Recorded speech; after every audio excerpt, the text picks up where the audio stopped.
Être en pleine santé est un besoin universel.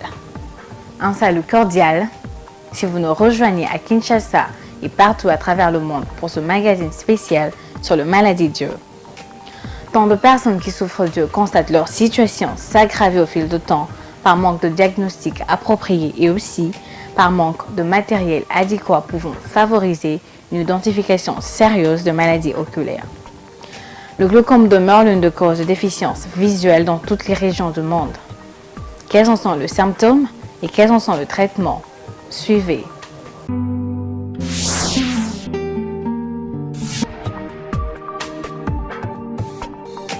Fragile, très exposé à la poussière, aux microbes et même à des accidents, l'œil exige de soins particuliers pour éviter différentes maladies oculaires. Faisons le point sur le glaucome, une maladie de l'œil qui provoque une diminution irrémédiable du champ visuel. Pour ce fait, un coup de projecteur en République démocratique du Congo où l'handicap visuel bat son plein avec 1,2%, ce qui représente environ 800 000 personnes aveugles selon le ministère de la Santé. Pour une connaissance de la question glaucomateuse, l'ophtalmologiste Dieudonné Ngoy, responsable d'Ariel Optique, nous donne de plus amples explications à ce sujet. Sur les 5 organes des sens existants, l'œil joue un rôle extrêmement important car, dit-on, la vue c'est la vie. Mais le glaucome tue silencieusement la perception visuelle sans se rendre compte et peut réduire toute une vie. Le glaucome est une neuropathie optique, c'est-à-dire une maladie du nerf optique. Et cette neuropathie optique consiste en une élévation de la tension de la pression intraoculaire et qui est accompagnée des altérations du nerf optique. Ça veut dire quoi? Ça veut dire que la tension de l'œil varie entre 9 et 21 mm de mercure. Donc on doit se situer dans cette fourchette-là. Au-delà, on commence à parler de l'hypertonie de l'œil. Et lorsqu'on parle de glaucome, ça sous-entend des facteurs de risque.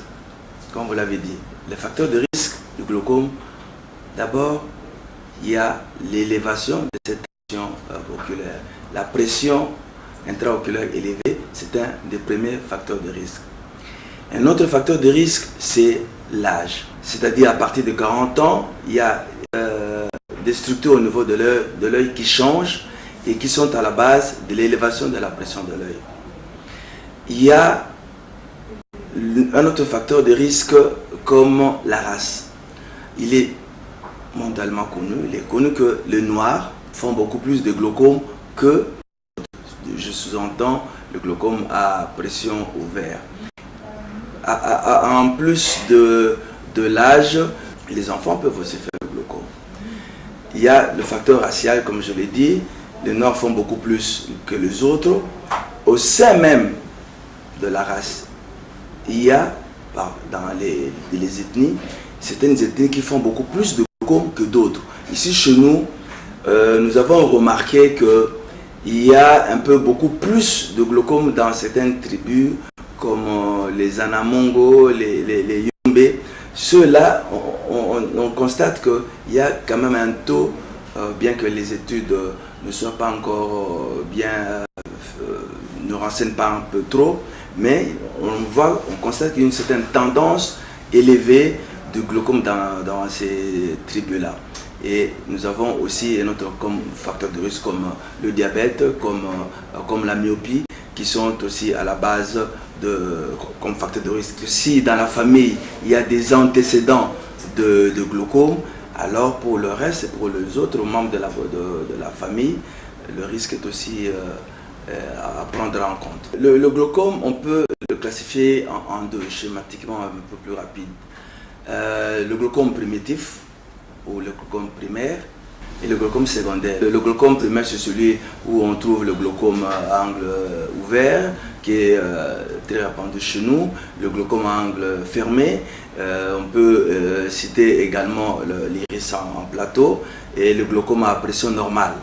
Dans le glaucome secondaire, c'est le glaucome qui est secondaire à une pathologie, à une autre pathologie oculaire ou une autre maladie générale. Pendant que le glaucome ronge l'œil, aucun signe ne se manifeste.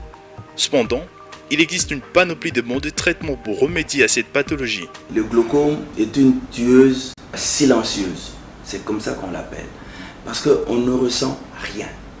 Le malade ne se plaint de rien. Absolument rien. Donc, il n'y a pas vraiment de signes comme tel. Elle est une maladie silencieuse. Elle évolue comme ça et elle surprend.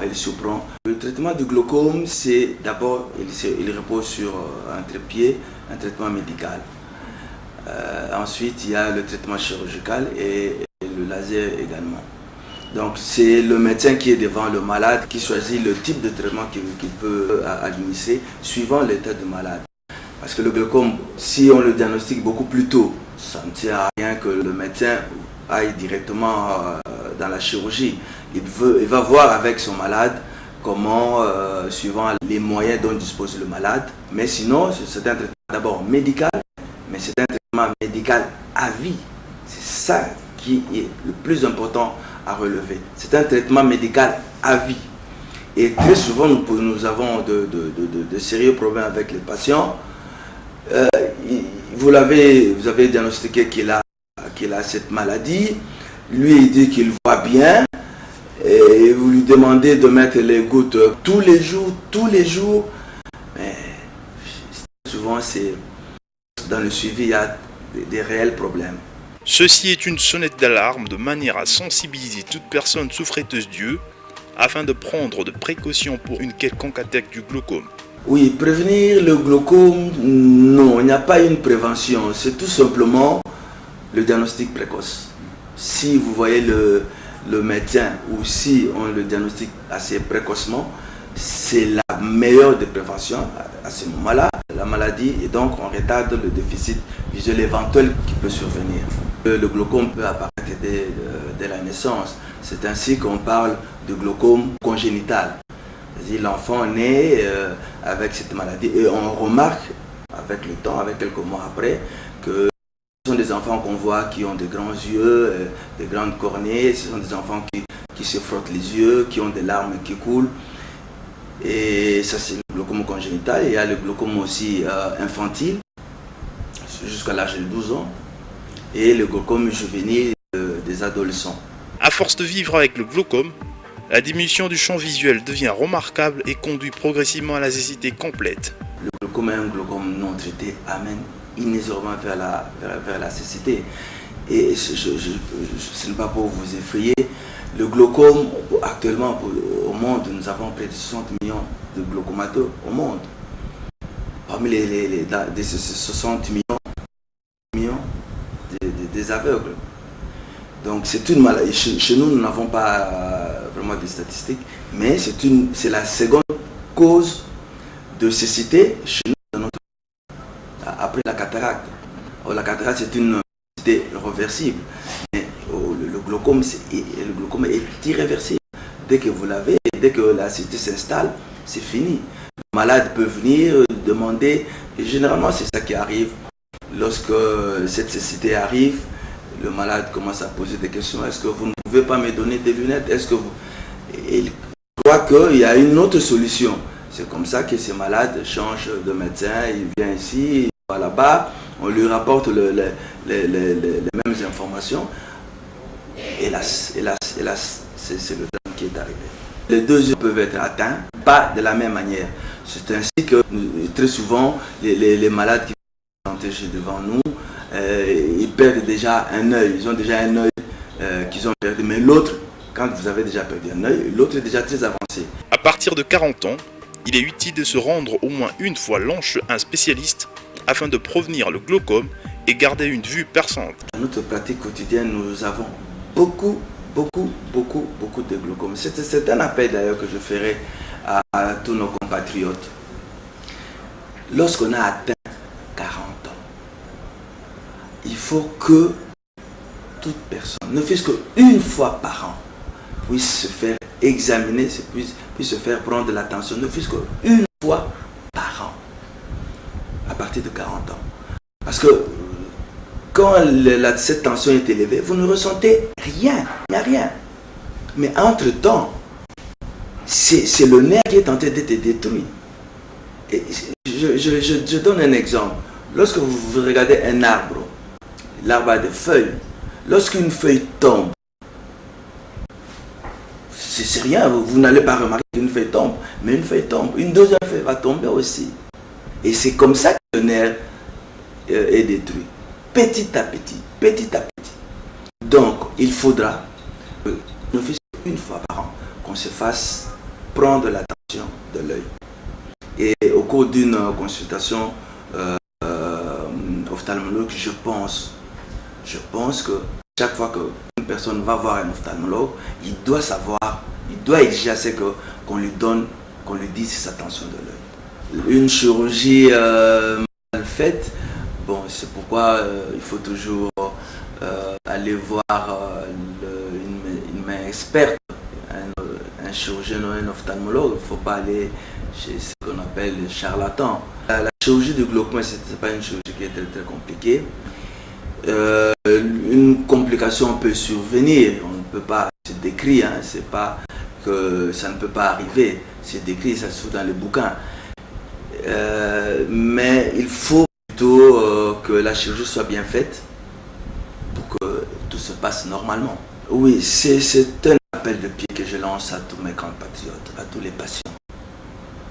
Je demanderai, comme je l'ai dit tout à l'heure, que ne fût-ce qu'une fois par an, que toute personne puisse se faire prendre l'attention de l'œil. À partir déjà de 40 ans, 50 ans, vous devez prendre l'attention. Parce que le risque de glaucome est d'autant plus élevé que l'âge est aussi avancé. Ça, c'est de 1. Je demanderai aussi à ceux qui, dans leur famille, ont des gens qui sont glaucomateux, de se faire aussi examiner. De prévenir lorsqu'ils arrivent chez le médecin, de dire au médecin que dans ma famille, il y a tel, il y a un oncle, il y a une tante, il y a mon père ou mon frère qui a le glaucome. Et je demanderai également, si le glaucome, vous avez quelqu'un dans la famille qui est déjà aveugle dû à cette maladie, à ce moment, le risque est multiplié par 3. Les examens importants à réaliser dans le cas d'un glaucome sont ceux-ci. L'acuité visuelle, pour connaître l'état visuel du patient, car un trouble de la réfraction comme la myopie peut être associé au glaucome. La prise de la tension oculaire avec le tonomètre à air sans contact et le tonomètre à aplanation de Goldman. Le fond de l'œil avec une lentille de 90 degrés, le champ visuel automatique qui donne l'espace de vision qui reste que le malade glaucomateux dispose. La rétinographie, c'est-à-dire la photo du fond de l'œil. L'OCT, Optical Coherence Tomographer, permet le diagnostic précoce et précis du glaucome. Il permet également le suivi de la progression éventuelle. On ne peut pas suivre un malade avec glaucome sans faire l'OCT. La pachymétrie mesure de l'épaisseur de la cornée. Si la cornée est épaisse, la tension oculaire sera élevée. Si cette épaisseur est petite, la tension est basse. Malade avec un glaucome, ezali malade oyo tolobaka ya tension ya miso. Ezali tension to bazwaka batote na loboko par exemple. Non, tension ya miso. Miso ezaka na tension na yango. Et malade wana ezali malade moko mabe. Po malade wana okoyoka eloko te, pasi te. Ozali kaka ndenge ozalaka mikolo nyonso. Mais nzoka nde kuna na kati nerf optique. Po ezali malade ya nerf optique. Nerf optique moke po nerf optique ezali basinga ya mike ebele. Mikolo nyonso soko tangoza na tension ya miso. Mikolo nyonso oyo kamwa singana ya moke ezokufa. Kamwa singa wana moke ezokufa. Donc oko sentir ata eloko moko te. Donc ezali malade moko ya tension ya miso. Tension ezali komata, ndenge ezali komata, ezali koboma miso moke. Yana ezali batu fo bazana bokebi. Soki na famille na yo bozali na moto abela malade wana. Soki na famille na bino mutu moko akufa miso, bozala na bokebi. Po soki okei pa ya munganga to soki okei pa munganga, munganga azwa yo tension ya miso. Et surtout wana tokosenga na bato nyonso mutu nyonso aza déjà na 40 ans et bonge mutu nyonso à partir ya mbola wana abandaka ata mbala moko bazui tension ya miso. Ne fût-ce que mbala moko na mbula comme ça bakoyeba soki ezali bande ko landa na kotsa na traitement parce que traitement wana soki esalamité ozokende po obungisa okoma aveugle bato mingi bayaka pa na biso alobi docteur mais nazomona liso zomona te ou nazomona susu malamu te parce que à ce moment là perdre pratiquement vision pour ce que ebani komema na ndenge to baka na nécessité okomona mutu po abanda komona atambola omoni azo bouger mutu azo luka po nini po etikali lo to lobaka une vision temporale ya suka kama espace moko amuke azo etikali na azo mona eloko te mais po amona azo mona azo bouger mutu po amona ka esika wana komona ko senga lunette akoloba alongwe pana ngai akepa moninga mususu a poser ka même problème ba yebisi kaka yango wana ozoma nata yango wana ta mususu pese kisi azuza kisi te akanisi kaka ke oboko pesa ye manette. Donc ezali maladie ya manette te. Soki na famille na bino ozali na moto aza na pasi wana il faut bino ba mususu o bomikebisa. Donc mutu nyonso akoki kosala maladie wana. Mwana moke pe akoko sala yango soki bomoni mwana moke maya miso zobima mwana za azo fina miso tango nusu moni bana muso bazalaka moni eloko ya mwindo yo ezama munene miso pembe tango so baka avec des beaux yeux, des grands yeux. Bowana ezali pe ba pasi ya basinya to kokomona la maladie wana ya glaucome. Donc ezali maladie moko mabe bato bozala na bokebi maladie wana ezali mingi na mboka na biso ezali mingi soki oza na tension maladie wana bato bazala ba myope baza na risque osala maladie wana mingi bato basala ka diabète baza na facilité mingi risque mingi pe osala maladie wana et puis na mboka na biso moi ba ethnie mususu tozo constater moi ba ethnie na ba ethnie wana bato basala moi mingi koleka ba mususu ba étude ezaki moi un peu salami maintenant to zui penza ba résultat no système to remarquer les anamongos font beaucoup plus ça hein, c'est un constat maintenant to on a constaté maintenant penza ba étude non so facilité pour na kosala même les na tribu ya Bayombe mais n'est pas exclu que les autres le fassent aussi parce que les autres aussi le font bah ni musu basaka mais to constater que il y en a un peu beaucoup plus ngambo kuna que c'est ka musu. En définitive, il nous est utile de mettre en exergue tout ce qui nous vient d'être inculqué pour éradiquer d'une manière complète le glaucome qui est à la base de la peste vision auprès de centaines de milliers de compatriotes, car les yeux sont notre miroir sur le monde. Voici le moment de relier nos efforts pour engager une lutte contre l'handicap visuel. Ainsi, nous menons à bonne fin notre magazine spécial sur le maladie dure, produit par la grandissime équipe de One Communication and the Marketing Agency. Pour en savoir plus, appelez-nous ou écrivez-nous si possible sur notre adresse email affichée au bas de l'écran. Portez-vous bien et à très vite.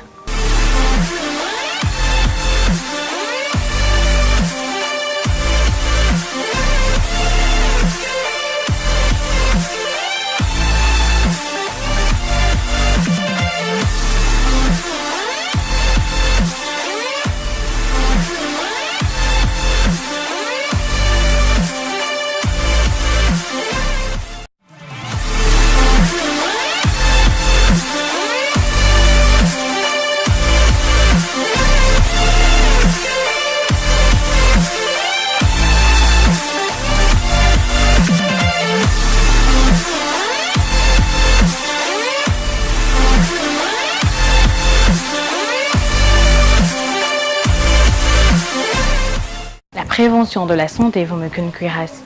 Nous vous présentons nos civilités et vous exhortons à serrer vos ceintures pour ce long périple à travers ce nouveau numéro de votre magazine spécialisé sur le maladie dure, produit par One Communication and Marketing Agency. Aujourd'hui, nous parlerons de la cataracte, une infection de l'œil fréquente chez les seniors due au développement d'opacité sur le cristallin. Seul le recours à la chirurgie avec de matériel moderne permet alors de retrouver une vision correcte. Quels sont les symptômes? Quels sont les progrès de la chirurgie des yeux? Peut-on améliorer une vision? Suivez avec une attention soutenue. L'œil permet à un être vivant de capter la lumière pour ensuite l'analyser et interagir avec son environnement. Cependant, à un certain âge, l'homme constate la baisse de la vue, la sensation de brouillard devant les yeux, les bleuissements à la lumière vive, le trouble de la vision de couleur, tels sont les signes de la cataracte. La cataracte est la première cause de cécité dans le pays en voie de développement. Elle explique près de 40% de 37 millions d'aveugles dans le monde. Les facteurs favorisant en sont la dénutrition, la déshydratation et l'exposition au soleil. Comme pour la presbytie, c'est le cristallin le grand responsable. Il se pacifie progressivement au cours des ans pour devenir comme une fenêtre givrée. Le responsable d'Ariel Optique, Dr Dieudonné Ngoy, nous donne son avis. La cataracte, d'abord, c'est une opacification du cristallin. Le cristallin, c'est un organe qu'on trouve dans l'œil. Cet organe fait partie de ce que nous appelons le segment antérieur de l'œil. C'est-à-dire, quand vous regardez quelqu'un qui est devant vous, vous voyez une structure blanche qu'on appelle la conjonctive. Il y a la sclère là derrière, bien sûr. Et il y a la structure noire que vous voyez au niveau des yeux. Et cette structure noire, nous l'appelons cornée. Elle est transparente, elle n'est pas noire, c'est la structure qui est derrière la cornée qui donne cette coloration noire. Et lorsqu'on regarde la lampe à fente, elle est brune, l'iris est brune, et ça suivant les races. Donc, je disais, le cristallin, c'est un organe qui fait partie du segment antérieur de l'œil. Il y a la cornée,